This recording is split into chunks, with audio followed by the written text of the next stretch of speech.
हिजो जुन जितपुर सिमरा उपमहानगरपालिका वार्ड नम्बर 1 मा अन्दाज 3 वर्षकी नाबालिका शिशु मृत अवस्थामा फेला परेको थियो। त्यसको चाहिँ हामीले तत्काल प्रारम्भिक जाँचको क्रममा चाहिँ घटनास्थल लास पुछका लगायतका कार्यहरू सम्पन्न गर्यौं र अनुसन्धानको क्रममा हामीले चाहिँ निज बालिका अस्ति आइतबार बिहानैदेखि हराएको भन्ने चाहिँ जानकारी थियो हामीलाई र निजको खोज तलासको लागि स्थानीयवासीहरूको सरसहयोगमा प्रहरीले खोजतलास कार्यहरू पनि जारी राखेको थियो। अब हिजो चाहिँ बेलुका चाहिँ दुर्गन्धित अवस्थामा चाहिँ डेड बडी फेला परेको जानकारी हुनसाथ हामीले नेपाल प्रहरी प्रदेश कार्यालयबाट केनाइन मगाएर निज मृतक बालिकाको मुभमेन्ट कहाँदेखि कहाँसम्म थियो भन्ने चाहिँ ट्र्याक गर्न चाहिँ हाम्रो डगको सहायताले सफल भयौँ।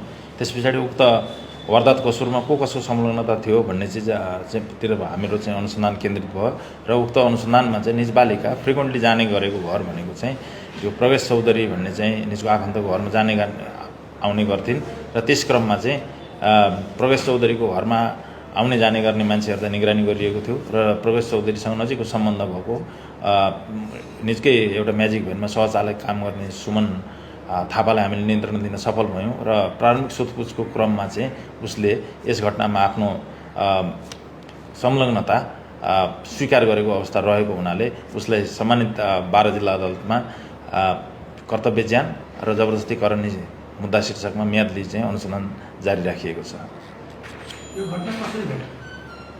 घटना 31 गते बालिका प्रवेश चौधरीको घरमा चाहिँ गएर मिसिङ हुन्छन्।